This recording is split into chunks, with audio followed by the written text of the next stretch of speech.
Hello YouTube family members, welcome back to our channel mom with Yashu cooking world YouTube channel. అందరూ ఎలా ఉన్నారండి? కొంచెం బిజీగా ఉండి వీడియోస్ అయితే పోస్ట్ చేయలేకపోయాము.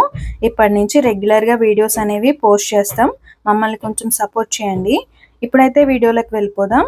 సండే వచ్చిందంటే నాన్ వెజ్ లవర్స్కి పండగలా ఉంటుంది కదండి. అందుకోసం ఈరోజు నేనైతే గ్రీన్ చికెన్ కర్రీ చేస్తున్నాను. మీరు కూడా ఒక లుక్ వేసేయండి. ఎలా చేయాలో చూసేద్దామా మరి? ముందుగా మిక్సీ జార్ తీసుకుని దీంట్లో శుభ్రంగా కడిగి పెట్టుకున్న కొత్తిమీరను వేసుకోవాలి. అలానే పుదీనాను కూడా యాడ్ చేసుకోవాలండి. పుదీనా ఫ్లేవర్ అనేది చాలా బాగుంటుంది కదా, కొంచెం ఎక్కువగా యాడ్ చేసుకున్నా పర్వాలేదు. పచ్చిమిర్చిని కూడా దీనిలోకి యాడ్ చేసుకోవాలండి. అవి 12 నుంచి 15 వరకు ఉండాలి. కారం అనేది యూజ్ చేయం కనుక మిర్చిని ఎక్కువగా వేసుకోవాలి. అలానే 1 టీ గ్లాస్ పెరుగును కూడా వేసుకుని మెత్తని పేస్ట్లా గ్రైండ్ చేసుకుని పక్కన ఉంచుకోవాలి. తర్వాత మిక్సీ జార్ తీసుకుని దీనిలోకే 1 ఇంచ్ అల్లం, అలానే 10 వరకు వెల్లుల్లి రెబ్బలను వేసుకుని మెత్తని పేస్ట్లా గ్రైండ్ చేసుకొని పక్కన పెట్టుకోవాలి. ముందుగా స్టవ్ ఆన్ చేసుకుని ఫ్లేమ్ అనేది సిమ్లో ఉంచుకోవాలి. కర్రీ ప్రిపరేషన్ కోసం వీలుగా ఉండే ఒక ప్యాన్ అయితే తీసుకోవాలి. ఈ ప్యాన్లో కొద్దిగా ఆయిల్ని యాడ్ చేసుకోవాలి. నాన్ వెజ్ కర్రీ కదండి, కొంచెం ఆయిల్ అనేది ఎక్కువగానే పడుతుంది. అలాగే దీనిలోకి కొంచెం నెయ్యిని కూడా యాడ్ చేసుకుంటున్నాను. నెయ్యి వేసుకోవడం వల్ల కర్రీ ఫ్లేవర్ అయితే చాలా బాగుంటుందండి. ఇవి హీట్ అయిన తర్వాత 2 యాలకులు, అలాగే కొద్దిగా దాల్చిన చెక్క, దీనిలోకే ఒక బిర్యానీ ఆకును వేసుకోవాలి. అలాగే 2 స్టార్ అనాస్ని కూడా వేసుకున్నానండి. దీంట్లోకి 3 లవంగాలు, అలానే కొద్దిగా సోంపు, దీంట్లోకి కొద్దిగా జీడిపప్పును కూడా వేసుకుని ఫ్రై చేసుకోవాలి. ఇవి కొంచెం ఫ్రై అయిన తర్వాత ముందుగా చేసి పెట్టుకున్న పేస్ట్ ఏదైతే ఉందో కొత్తిమీర, పుదీనా, పచ్చిమిర్చి పేస్ట్ను దీనిలోకి మొత్తాన్ని యాడ్ చేసుకుని ఒక 2 నిమిషాల పాటు ఫ్రై చేసుకోవాలి. తర్వాత దీనిలోకి కొద్దిగా పసుపును కూడా యాడ్ చేసుకోవాలి. ఇలా కలుపుకుంటూ ఫ్రై చేసుకోవడం వల్ల అడుగు పట్టకుండా ఉంటుంది. ఇప్పుడు దీనిలోకి అల్లం వెల్లుల్లి పేస్ట్ని కూడా యాడ్ చేసుకుని మరొక 2 నిమిషాల పాటు కలుపుకుంటూ ఫ్రై చేసుకోవాలి. ఇప్పుడు దీనిలోకి కట్ చేసి పెట్టుకున్న పచ్చిమిర్చిని కూడా యాడ్ చేసుకోవాలి. నేనైతే 3 పచ్చిమిర్చిని అయితే యాడ్ చేసుకున్నానండి. దీనిలోకి రుచికి సరిపడగా సాల్ట్ని కూడా యాడ్ చేసుకోవాలి.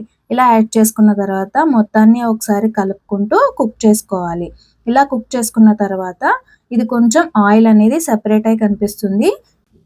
ఇప్పుడు దీనిలోకి ముందుగా కడిగి శుభ్రం చేసి పెట్టుకున్న చికెన్ అయితే వేసుకుంటున్నానండి. నేను 1/2 కేజీ చికెన్ తీసుకున్నాను. మీరు క్వాంటిటీ పెంచుకుంటే కనుక పుదీనా, కొత్తిమీర క్వాంటిటీ కూడా పెంచుకోవాల్సి ఉంటుంది.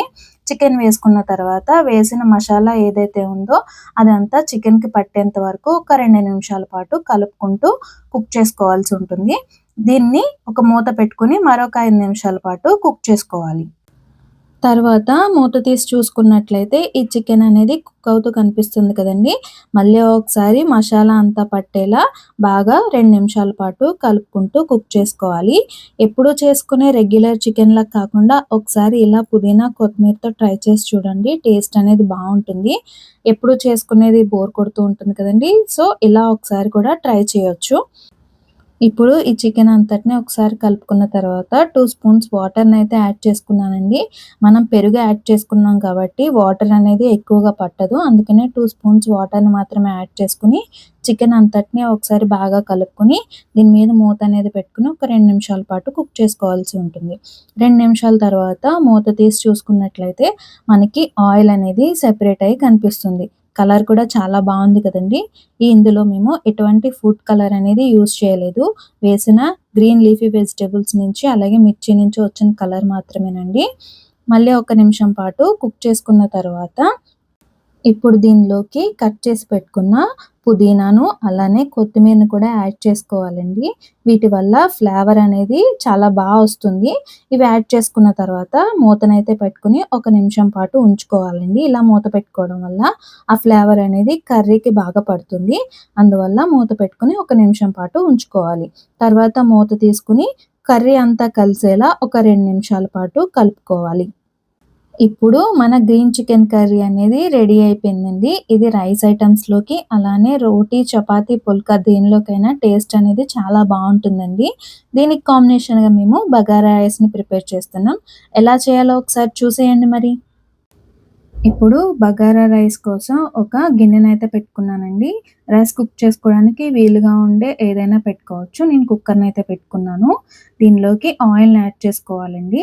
ఆయిల్‌తో పాటు కొద్దిగా నెయ్యిని కూడా యాడ్ చేసుకోవాలి. నెయ్యి వేసుకోవడం వల్ల ఫ్లేవర్ అనేది బావుంటుంది. ఒక స్పూన్ మిరియాలను యాడ్ చేసుకున్నాను. అలానే దీనిలోకి 3 యాలకులను కూడా దంచి వేసుకున్నానండి.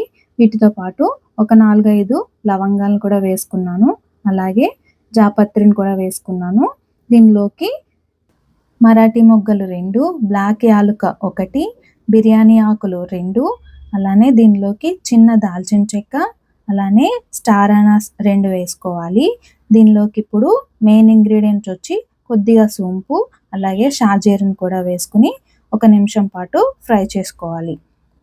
ఇప్పుడు దీనిలోకి పొడవుగా కట్ చేసి పెట్టుకున్న పచ్చిమిర్చిని అలాగే ఆనియన్‌ని కూడా వేసుకొని మరొక 2 నిమిషాల పాటు ఫ్రై చేసుకోవాలి. ఇలా ఫ్రై చేసుకున్న దీనిలోకి అల్లం వెల్లుల్లి పేస్ట్‌ని కూడా యాడ్ చేసుకొని పచ్చి వాసన పోయేంత వరకు ఒక నిమిషం పాటు కలుపుకుంటూ ఫ్రై చేసుకోవాలి. ఇలా ఫ్రై చేసుకున్న దీనిలోకి రైస్‌నైతే యాడ్ చేసుకోవాలండి. రైస్ అనేది నేను హాఫ్ ఎన్ అవర్ ముందే కడిగి నానబెట్టుకున్నాను. ఈ రైస్ నుంచి వాటర్ అనేది సెపరేట్ చేసేసి రైస్‌ని మాత్రమే ఈ ఆనియన్, అల్లం వెల్లుల్లి పేస్ట్ ఏదైతే ఉందో దానిలోకి వేసుకొని విరిగిపోకుండా మనం ఒక నిమిషం పాటు కలుపుకుంటూ ఫ్రై చేసుకోవాలి. ఇలా ఆయిల్‌లో వేసి రైస్ అనేది ఫ్రై చేసుకోవడం వల్ల మనకి అన్నం ఉడికిన తర్వాత రైస్ అనేది పొడి పొడిగా వస్తుందండి. అందుకని ఒక నిమిషం పాటు ఇలా కలుపుకుంటూ ఫ్రై చేసుకోవాలి. ఇప్పుడు దీనిలోకి వాటర్‌నైతే యాడ్ చేసుకోవాలండి. నేను 1:2 రేషియోలో వాటర్ అనేది యాడ్ చేసుకుంటున్నాను. అంటే ఒక కప్పు రైస్ వేస్తే మనం 2 కప్స్ వాటర్ అనేది యాడ్ చేసుకోవాలి. ఇలా వాటర్‌ని యాడ్ చేసుకున్న తర్వాత ఒకసారి అంతా కలుపుకోవాలండి. ఇలా కలుపుకొని ఒక నిమిషం పాటు కుక్ అవ్వనివ్వాలి. ఇలా కుక్ అయిన తర్వాత దీనిలోకి రుచికి సరిపడగా సాల్ట్ అనేది యాడ్ చేసుకోవాలండి. సాల్ట్ వేసుకున్న తర్వాత మళ్ళీ ఒకసారి ఈ రైస్ అంతటిని బాగా కలుపుకోవాలండి. ఒక నిమిషం పాటు కలుపుకున్న తర్వాత దీని మీద మనం మూతనైతే పెట్టుకొని ఒక 5 నిమిషాల పాటు కుక్ చేసుకోవాలి. తర్వాత మూత తీసి చూసుకున్నట్లయితే మన రైస్ అనేది 70% కుక్ అయిపోయిందండి. ఒకసారి అంతా మళ్ళీ రైస్‌ని కింద నుంచి పై వరకు కలుపుకోవాలి. జాగ్రత్తగా కలుపుకోవాలండి. లేకపోతే రైస్ అనేది బ్రేక్ అవుతుంది.